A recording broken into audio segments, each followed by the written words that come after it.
Hey everyone, welcome back to my channel. My name is Romani. I've been making a lot of fitness content on here for you all, and y'all have been loving it, and I've been loving creating it. I love talking about health and fitness. So today I want to tell you how to completely eliminate your belly fat.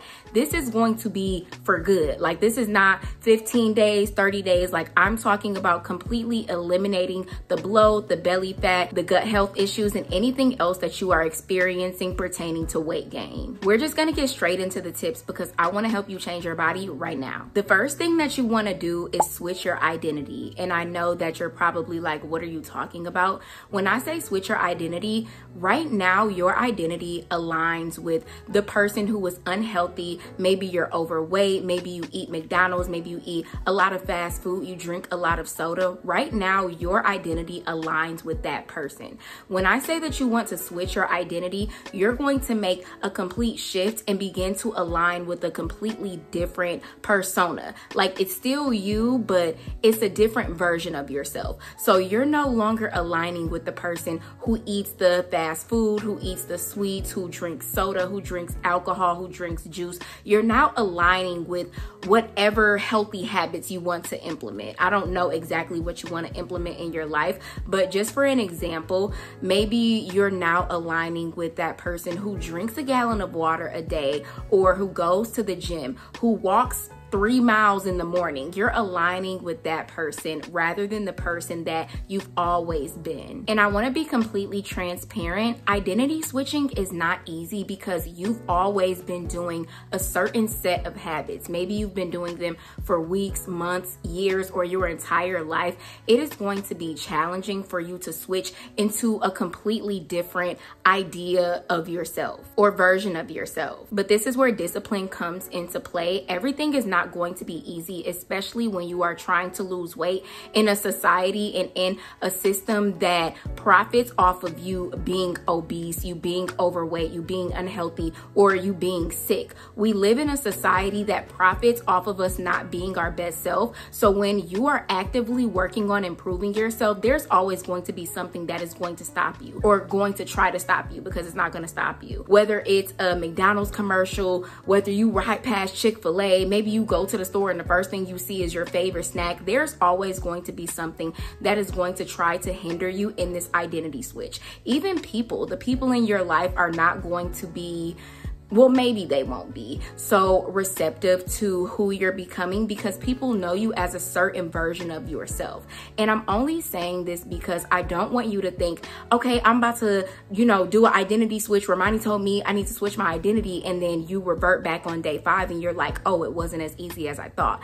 I'm being completely open with you right now and letting you know you're gonna wanna do the things that you've always done. If you always eat McDonald's, your body is used to eating McDonald's. You're always gonna wanna eat the McDonald's. Or if you always go out to happy hour Monday through Friday, your body's going to want to naturally do what it always does, because we're creatures of habits. So I don't want you to think that this is going to be a walk in the park. Now, maybe it will be for some people, but I know for me, when I was first losing the weight, y'all know I talk about this all the time. I used to drink soda religiously. I would drink Mountain Dew every single day. When I was not drinking Mountain Dew anymore and I started to drink more water, it was difficult for me. One, because I don't know what they're putting in the soda, in the juice, in the liquids, but it makes it addicting. So you're literally, it's caffeine.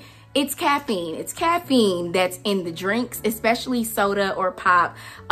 It's going to be the caffeine that's going to want to, keep you addicted. And so I was always wanting the Mountain Dew, the Pepsis, all of that. And then, months down the line, my body finally got used to me not drinking that stuff. But I say all this to say, when you are switching your identity, it may be difficult, but you have to have discipline and you have to think of the end in mind. You have to think of who you want to be. You have to think of the body that you want to be in, where you want to be in life. And if what you're about to eat or drink or do is not serving you, then don't do it, because identity switching is not even just about food. Maybe you are now aligning with the person who goes to the gym. You are now a person who goes to the gym. So you have to think of yourself as a person who goes to the gym. We're no longer saying, I'm trying to do this, I'm trying to lose weight. No, I am a person who gets up and who goes to the gym. So then it doesn't even seem like a task. You're not like, I have to go to the gym. No, I go to the gym. It's just what I do.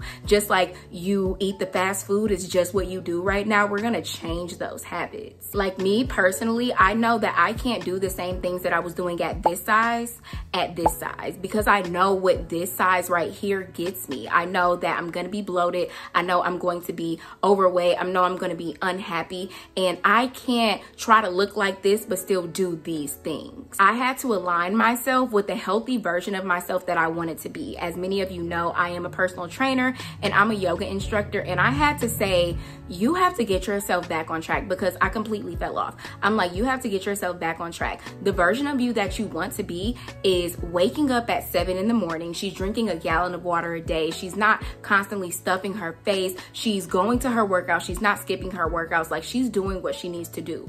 And if you want to be that person, you need to do those things. The second thing that you want to do is work on your gut health. Your gut health is so important, which is why you're probably hearing so much about it. It's being promoted every single place, whether it's social media or whether you're in the store, you're driving, you're listening to the radio. We're always hearing about gut health, and that's kind of because people are now starting to see how important it is. So companies are trying to profit off of that, but it really is important. Like, I don't want you to think that gut health is not important. And even if you haven't been diagnosed with certain gut issues, working on your gut health is going to transform your entire life. And just a disclaimer, I am not a doctor. I am just a certified personal trainer and yoga instructor who has lost weight multiple times and who has taught so many women. Like, over 4,000 women have purchased my online program. So, you know, that's what I know how to do. But like, don't get in the comments like, oh, well, this happened to me and blah, blah, blah, talking about like things that only a doctor would know about, because I'm not a doctor. Baby, I'm a YouTuber, and I'm trying to give you the advice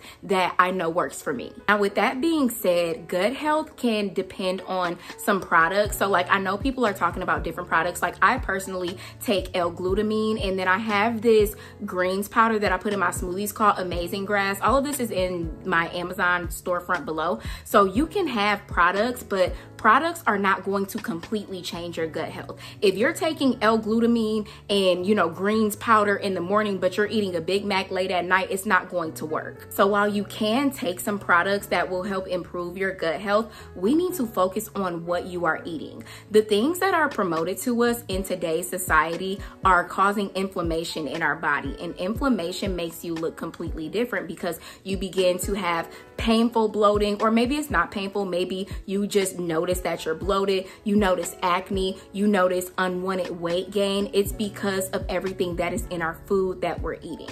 And I know that a lot of people know fast food isn't healthy, but if you truly knew the things that they were putting in our food, you would stop eating them right now. Our foods are being pumped with so many things like hormones and other stuff that I don't even really know about, but I know that it's not supposed to be in our body. A lot of things that they are putting in our food is making us addicted to the food, and so we constantly eat it, and then we constantly gain this weight, and you're kind of in this cycle because now you're addicted to that food, and the system can profit off of you. So when you want to get rid of the belly fat and you want to improve your gut health, I'm going to recommend that you start swapping out different foods that you're eating. So instead of the heavy meats that you're eating, start switching to more lean meats. I love salmon. Salmon is also very good for your body, but start swapping out the heavy meats for maybe like lean meats. Or if you constantly drink juice and soda, swap that out for tea. Tea is so good when you are trying to improve your digestion and improve your gut health. I know a lot of people drink green tea, black tea, and when I say tea, don't go get a bottle of Lipton. That goes against everything we are talking about right now. I'm talking about you putting a pot of water on the stove, putting a tea bag in it, and calling it a day. And in my tea, I love to have apple cider vinegar. Y'all know I've been drinking apple cider vinegar for like 6 years now, and I completely love it. It helped me so much when it came to digestion and losing weight. And I just put a little cap full. Sometimes I do a cap and a half because I have a big mug when I have tea, and I need to be able to taste it because I like like the taste of apple cider vinegar since I've been drinking it so much, but I know some people don't like it. Nonetheless, I have a cup and a half, and then I put it in there and I'll mix some honey in there, and I drink my tea in the morning and I drink it at night. And when I say it does wonders for my digestion, it's the first thing that I have in the morning and it's the last thing that I have in the evening. And then you also want to swap out your carbs. I'm gonna make a whole video about carbs because people think about carbs completely wrong. They think, oh, I'm just not gonna eat any carbs. Everything that you eat has carbs in it, whether it's a refined carb or a complex carb. That's what really matters. We don't want to eat refined carbs. We want to eat complex carbs. And like I said, I'm gonna go in detail in another video. But when you start, looking on Google and stuff, make sure you are looking for complex carbs. Those are the carbs that you're gonna eat that's not going to make you bloated and gain weight. So you wanna swap your refined carbs for either complex carbs, or you can even do veggies. Veggies are going to be wonderful when you are trying to lose weight and you're trying to improve your gut health and just rid yourself of inflammation. However, leafy greens can kind of make you bloated. So I do like to eat cooked vegetables. I know that some people like to eat raw vegetables. Raw vegetables, well, I'll just say raw leafy greens just don't do it for me. So if it's something green, it has to be cooked when it comes to me, but it just depends on you and your body. But start swapping things out for vegetables, and you need to be having at least 2 servings of vegetables every single day, non-negotiable, if you're trying to improve your gut health and you're trying to get rid of your belly fat. The third thing that you want to do when you are trying to get rid of the belly fat is reevaluate your relationship with food. We have been taught to stuff ourselves, and it's almost a badge of honor if you stuff yourself and you get the itis afterwards. And if you don't know what the itis is, it's just when you eat so much that you get tired afterwards. So many people make memes and jokes and stuff about that, but that's literally not even supposed to be happening. Food is our energy source, and people don't think about it like that. People really people live to eat instead of eating to live. Food is literally just supposed to keep you alive. And I mean, it can taste good, but do not be going back for thirds and fourths and then you need something sweet. After you get done eating, you should not feel like you are so uncomfortable you're just gonna bust open. After you get done eating, you should feel satisfied, because you need to eat to be satisfied, not to be full. Your body does not need to be full. And you really need to think about this the next time that you eat. So while you're eating, as soon as you start to feel full, stop. And I'm not talking about overly full. I'm talking about when you first know, like, I'm kind of feeling something. That's your indication to stop. Your body's trying to tell you that it's had enough. Don't overindulge to where you experience painful bloating or you have to go to sleep afterwards. And so I really want you to think, what food causes me to go to sleep? Most times it's going to be super heavy meals. So if you're eating a burger, fries, a milkshake, or maybe it's like Thanksgiving or Christmas, and y'all know I talked about this in my video. What is the video? Oh, my video, how to not gain weight during the holidays. I'll link it down below. But you have all of this food on the table, and I know so many of my family members that get everything that's on the table at like Christmas or Thanksgiving dinner, and they'll eat constantly. Like, they'll constantly eat so many plates of it, and then it's like, oh, I need something sweet. Do not overdo it. Maybe one plate is fine, or even do portion control if you feel like you need to have so many things on your plate. Nothing should be over the size of your fist. So this needs to be one portion of something. And when you're reevaluating your relationship with food, you also have to ask yourself why you're doing certain things. Why are you eating this much food? Is it because you saw this modeled growing up, or you see other people do it? Like, why are you eating this much food? Really ask yourself, because it's not because you're hungry, because you're stuffed. Reevaluating your relationship with food means that you need to be honest with yourself and really ask yourself why you're in this position when it comes to food. Is it making you feel better? Are you an emotional eater? Like, what is it? So just to recap, the 3 things that we talked about in this video was switching your identity, so you're aligning with a completely different identity, working on your gut health, and reevaluating your relationship with food. Those are the 3 things that are going to completely eliminate your bloating, your belly fat, and your poor gut health. And I purposely didn't talk about working out in this video because you don't necessarily need to work out in order to lose belly fat. As a personal trainer, I love working out, but it's not always necessary when you're trying to lose your belly fat. Most people think, okay, I can eat whatever I want as long as I'm in the gym. That's not the case. You really have to be eating properly. There's this quote that says weight loss is 70% diet and 30% workout. And I'm even gonna go as far as to say it's 80% diet and 20% workout. And like, some people don't even work out. They just have healthy eating habits and they have the body that they want to have. So don't think that you can just eat whatever you want and you can work out and you can lose the belly fat. You're gonna have to make some changes. And if you have no idea where to start on your fitness journey, I offer online workout plans and meal plans, and you can always use the code YouTube for a discount. Thank you so much for watching this video. I really hope that it helped. Please let me know your thoughts in the comments. I'm going to leave my socials down below so that we can connect with each other, and make sure you like, comment, share, you know, all the things, and I will see you in my next video.